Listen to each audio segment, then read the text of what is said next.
महाराज।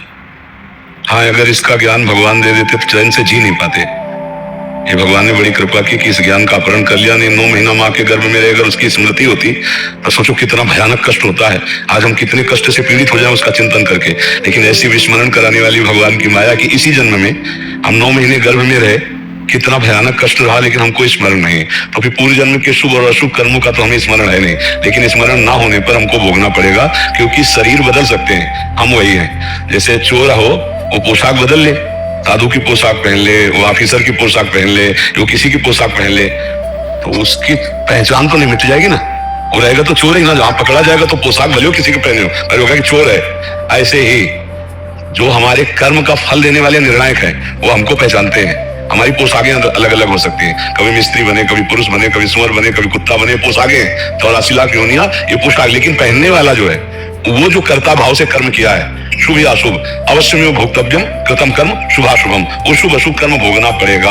हमको पता हो या ना पता हो वो हमारा ही कर्म है जो हमको आके दुख देगा। अब हमको क्या करना है?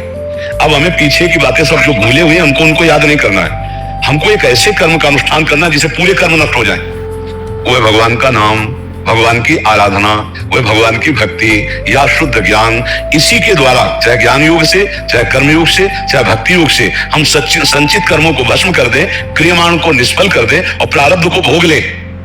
जो हमारा शरीर बनाने के समय प्रारब्ध रखा गया, इस वर्ष में ये होगा, इतने साल में ये होगा, उसको हम भोग लें। उसको नहीं मिटाया जा सकता, उसको भोगना पड़ता है, बड़े बड़े संतों को भोगना पड़ता है। तो प्रारब्ध को भोग ले, संचित को भस्म कर दे भजन के प्रभाव से, और क्रियमाण जो आगे कर्म होने वाले बहुत सावधानी पूर्वक करें और भगवान को अर्पित कर दे, तो वो फलदाता नहीं होंगे, हम बंधेंगे नहीं, तो ही हमारा मोक्ष या कल्याण हो सकता है। अगर हम इस चिंतन में फंसे कि हमने तो याद नहीं हमने कौन सा कर्म किया, तो याद करने की आपकी क्षमता खो चुकी है। यदि ज्ञान प्राप्त हो तो आप कई जन्मों की याद कर सकते हैं, कई जन्मों की आप याद कर सकते हैं, क्योंकि आपके पास मन वही है, इंद्रियां वही है, और आप भी वही हैं जो हजारों जन्मों में इन इंद्रियों से मन से कर्म किया है, सब आपको पता चल जाए। पर अज्ञान का पर्दा लगा हुआ है और वो लगा रहना चाहिए, वो लगा रहना चाहिए, तो चैन से जी रहे हो। अगर वो खुल जाए ना तो अभी चिंतित हो जाओगे। इसी जन्म में देखो आपने कितने अपराध किए हैं, जो गलतियां हैं, लेकिन भगवान कितने कृपालु हैं कि जिनको ना कानूनी दंड मिला है और ना भी उनका दंड मिला है और हम चैन से जी पा रहे हैं। कितने पाप हैं आप देखो, एक छोटी सी गलती का आजीवन कारावास है।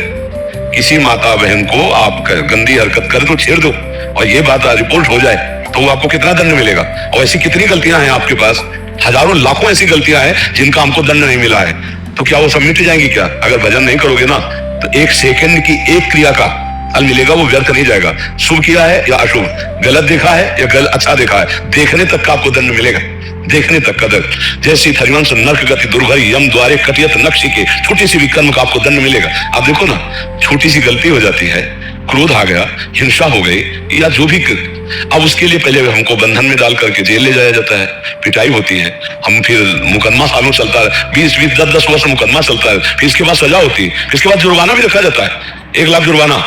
यार इतनी छोटी सी गलती से थे, तो सोचो अनंत जन्मों में हमने कितनी गलतियां की, अब वो आकर हमको इसमें दंड देंगे ऐसे विधान से कि जैसे हम बहुत सजा करके संभाल कर परिवार चलाना चाहते हैं, पर कर्म आ गया, वो सब तुम्हारी उन्नति को बिखेर दिया, नष्ट भ्रष्ट कर दिया।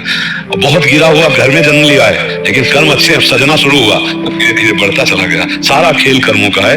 तो अब पूर्व के कर्मों की चिंता मत करो, अब ऐसे कर्म का अनुष्ठान करो कि हम उन कर्मों को मिटा दें।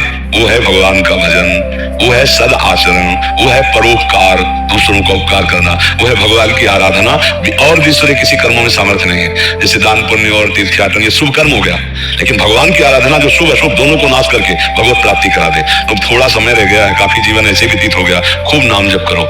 अब इतना बुद्धि में ज्ञान नहीं रह गया कि हम वेदांत दर्शन के अनुसार ब्रह्म बोध करें, आत्मबोध करें, तो बस नाम जप करो। नाम ले तो भव सिंधु सुखाही, करो विचार सुजन मन माही। कलयुग केवल नाम आधारा, सुमिर सुमिर नर उतरे पार। इसलिए राम कृष्ण हरि जो नाम प्रिय हो, जैसे अपने वृंदावन वासी राधा राधा राधा खूब निरंतर जपो। यही नाम जो है, नाम संकीर्तनम यस्य सर्व पाप प्रणाशनम, समस्त पापों का नाश करके आपके हृदय को आनंदित कर देगा, आपकी समस्याओं का समाधान हो जाएगा। आप बाहर से समस्या रहित होना और अंदर से समस्या रहित होना चाहते हैं तो नाम जप कीजिए, नाम कीर्तन कीजिए, भगवान की कथा सुनिए, भगवान की कथा गाइए, स्वयं गाइए, नाम कीर्तन स्वयं कीजिए, और बन जाए तो दूसरों को उपकार कर दीजिए। मन वचन कर्म से किसी को दुख न पहुंचाइए, मुक्त हो जाओगे, आनंदित हो जाओगे। आप दूसरों को दुख देकर जो सुखी होना चाहते हैं, पापाचरण जो करते हैं, वो कभी स्वप्न में सुखी नहीं हो सकते। स्वप्न में भी भयावह आएगा, स्वप्न में भी भय आएगा, और जागृत में चिंता, शोक, भय, अशांति ये तो घेरे ही रहेगी। अगर इससे निपटना है तो एक बार कमर कस के भगवान का भजन करना होगा। बिना भगवान का भजन किए हमें शांति नहीं मिलने वाली, हम दुखों से निपटने वाले नहीं। और शरीर में जो दुख सुख है उसे भोग लो।